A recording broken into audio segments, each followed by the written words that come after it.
Oi, gente, bem-vindos a mais um estudo bíblico. Hoje a gente vai falar especificamente sobre a genealogia de Jesus, a confusão da genealogia de Jesus, porque isso confunde tantos teólogos, inclusive os teólogos judeus, e por que a genealogia de Jesus ela foi escondida pelo próprio Senhor, justamente para confundir os próprios judeus quanto ao que Jesus é Messias ou não.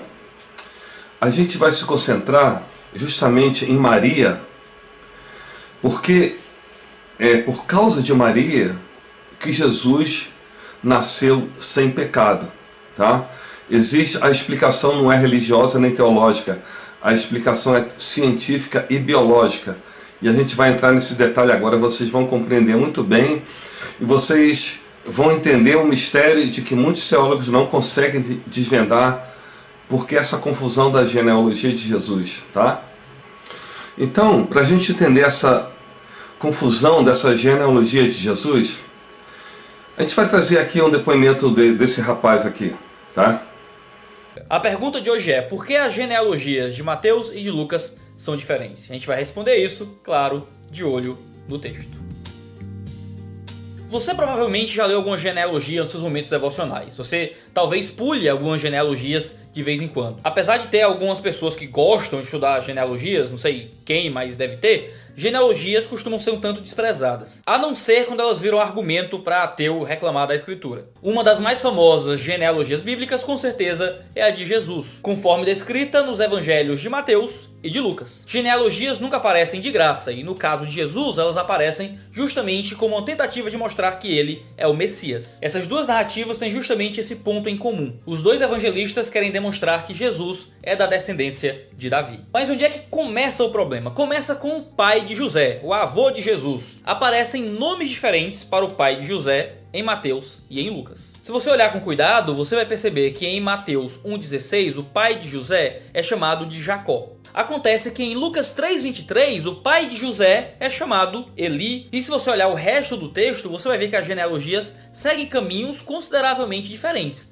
E agora? Contradição na Bíblia. Alerta vermelho, chama o seu ateu favorito que o negócio agora deu errado. Calma!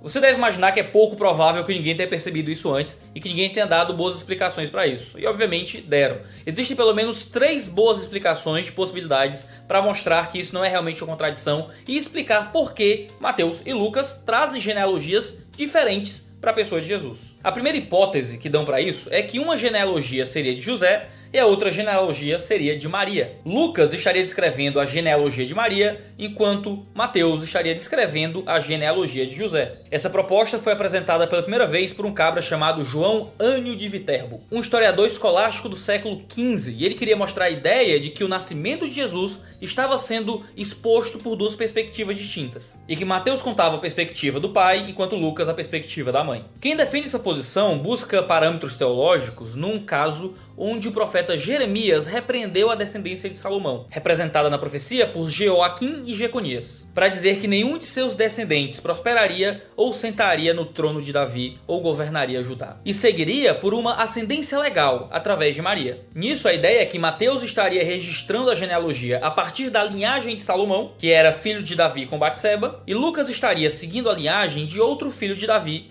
Natan. Por mais que seja uma interpretação possível, a fraqueza dessa posição é que Lucas em nenhum momento registra que Maria era filha de Davi. Pelo contrário, no caso, a descendência de Davi estaria apenas em José. Uma segunda posição argumenta que existia uma genealogia real e uma genealogia física. Por mais que soe parecido com a primeira posição, a diferença seria sobre o tipo de ascendência de José, e não se a ascendência se refere a José ou Maria. Segundo essa perspectiva, Mateus descreveria uma descendência real, registrando apenas os reis desde Davi, e não todos os ancestrais de José, mostrando que ele era relacionado a essa linhagem real. Lucas apresentaria a genealogia de Jesus da maneira que nós estamos mais acostumados. Como escreve Craig Keener no seu comentário sobre o Evangelho de Mateus, estudiosos modernos argumentam com mais frequência que Mateus fornece a linha legal da ascendência real. Essa é uma perspectiva muito forte e geralmente é aceita como uma boa explicação para a diferença entre as duas genealogias. Mas ainda existe uma terceira possibilidade de interpretação que também é muito boa e responde à principal questão que a gente lançou no começo. José teve 2 pais ou não? Será que José foi um caso antigo já de família homossexual que adotou uma criança? Então ele tinha Eli e Jacó como pai? Como é que isso funciona? Essa posição foi sustentada por júdios africanos no século III e diz respeito à lei do levirato, descrita em Deuteronômio 25:5. O texto diz assim: quando irmãos morarem juntos e um deles morrer e não tiver filho, então a mulher do falecido não se casará com homem estranho de fora.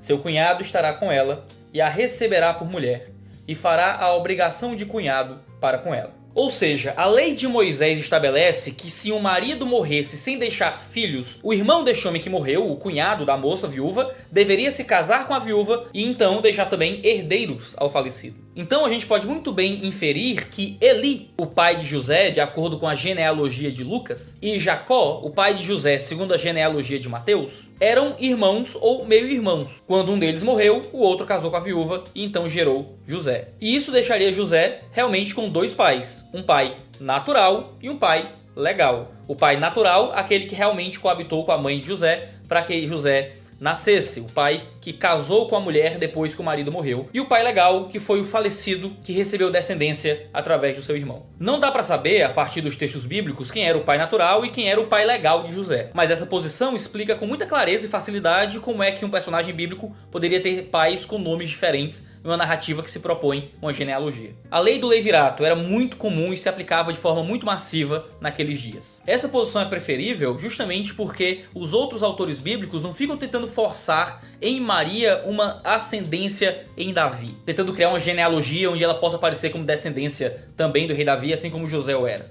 A primeira posição interpretativa, que tenta falar de Maria como também descendência de Davi, é só uma forma de tentar forçar esse fato. Mas a vasta maioria dos manuscritos não segue essa perspectiva. Então vocês entenderam bem a confusão? Então, por que a genealogia de Jesus, que está em Mateus e Lucas, ela não tem validade espiritual, nem mesmo física? Porque elas falam exatamente da descendência de José. E como vocês viram aqui, José não teve absolutamente nenhum, vamos dizer assim, ele não teve nenhuma importância na genealogia de Jesus, porque, na verdade, o José não concebeu Maria. Quem concebeu Maria foi o Espírito Santo. Então, a Maria que é importante nessa coisa da descendência de Jesus ter saído de Davi, tá? Porque de qualquer maneira a descendência de José, ela se perde ali através de Jeconias, por causa da promessa do Senhor através de Jeconias, que da descendência dele não sairia mais rei. Vocês entenderam? Então o José está inserido dentro da descendência de Jeconias, então já é um ato falho, tá? Inclusive os próprios escritores de Mateus e Lucas, foi escondido isso dele, porque na cultura judaica só era contada a descendência através dos pais, era uma descendência paternal, não era maternal, tá? Então Deus escondeu isso para confundir os próprios judeus, tá? Para eles não entenderem que o Jesus que nasceu seria o Messias, porque estava escondido dentro da descendência de Maria, através do DNA mitocondrial. Entrevista o senhor a respeito do DNA mitocondrial. E isso a gente não vê a ciência falar, ninguém alardeia, mas é um fato científico. O que é o DNA mitocondrial e como foi que ele surgiu na história da ciência? O DNA mitocondrial faz parte de um material genético que todos nós, seres humanos, temos. Eu vou limitar apenas aos seres humanos, tá? A questão que é muito específica sobre ele é que é uma informação genética que é passada de uma geração para outra apenas pelo lado feminino. Eu tenho 3 filhas. As minhas 3 filhas possuem material genético, DNA mitocondrial, da minha esposa. Elas não possuem o meu. Porque o meu, por ser homem, não é repassado. Muito bem, a dica de hoje segue a nossa sequência de herança, com uma herança que está fora do núcleo, chamada de herança extranuclear, herança mitocondrial, herança materna. Davi de Belém pergunta: aonde está escrito na Torá que judeu é filho de mãe judia? Maimônides, no prefácio dos seus livros de leis, ele nos diz que quando Deus deu a Torá para Moisés no Monte Sinai, ele deu essa Torá em duas partes, chamado a Torá e a Mitzvah. A Torá é as leis escritas que nós temos nos 5 livros que constam no rolo da Torá. Lá constam essas mitzvot de uma forma muito sucinta e muito resumidas. Mitzvah, fala Maimônides, é a Torá oral. É aquela onde se encontram todos os detalhes das mitzvot, como devemos cumpri-las. Mas para você ser judeu, ou você se converte ao judaísmo, ou você nasce de mãe judia. Mesmo aqueles que nasceram de pais judeus, eles não são judeus. Eles têm um pai que é judeu, mas a mãe não era judia, então o filho também não é judeu. Correto? Então vamos para as profecias sobre Jesus. Aqui está em Isaías 11:1. Porque brotará um rebento do tronco de Jessé, e das suas raízes um renovo frutificará. E repousará sobre ele o Espírito do Senhor, o Espírito de sabedoria e de entendimento, o Espírito de conselho e de fortaleza, o Espírito de conhecimento e de temor do Senhor. Tá? Então a gente continua aqui em Atos 13:22. E quando este foi retirado, levantou-lhes como rei a Davi, ao qual também deu testemunho e disse: achei a Davi, filho de Jessé, homem conforme o meu coração, que executará toda a minha vontade. Da descendência deste, conforme a promessa, levantou Deus a Jesus para Salvador de Israel. Em 2 Timóteo 2:8, lembra-te de que Jesus Cristo, que é da descendência de Davi, ressuscitou dentre os mortos segundo o meu evangelho. Apocalipse 5:5, e disse-me um dos anciãos: não chores, eis aqui o leão da tribo de Judá, a raiz de Davi, que venceu para abrir o livro e desatar os seus 7 selos. Então vocês estão vendo aqui que foi uma promessa do Senhor, tá? Da descendência de Davi sairia o Messias. Então a gente vai entender aqui porque as duas genealogias, tanto de Mateus e de Lucas, não seguem esses quesitos, porque de qualquer maneira todos eles vêm da geração maldita de Jeconias. A gente vai ver isso agora. Então vamos para as duas genealogias, para entender que de qualquer maneira, mesmo que supostamente a genealogia de Lucas seria de Maria, tá? Isso é uma suposição, não existe respaldo bíblico para isso, porque a genealogia de Maria jamais foi contada dentro da Bíblia, tá? Em Mateus 1, a partir do 12 está aqui: depois da deportação para a Babilônia, Jeconias gerou a Salatiel, e Salatiel gerou a Zorobabel, tá? E assim por diante. Vamos lá para Lucas.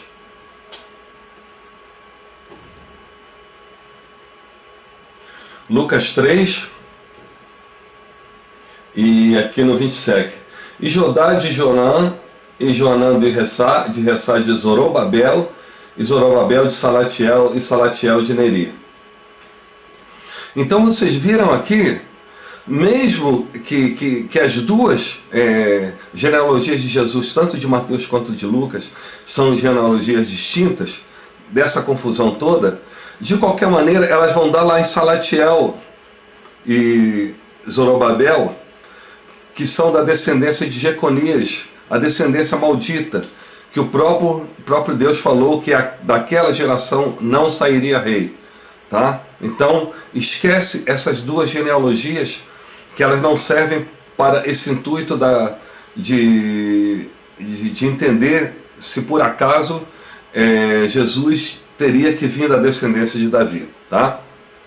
Então a gente conjectura, já que A descendência, a genealogia de Maria não é citada na Bíblia, tá? Não existe nenhum registro histórico da descendência de Maria. A gente crê apenas pela opção, né, de que a profecia do Senhor falava que o Senhor Jesus, o Messias, sairia da descendência de Davi. Bom, então, como essa descendência não poderia vir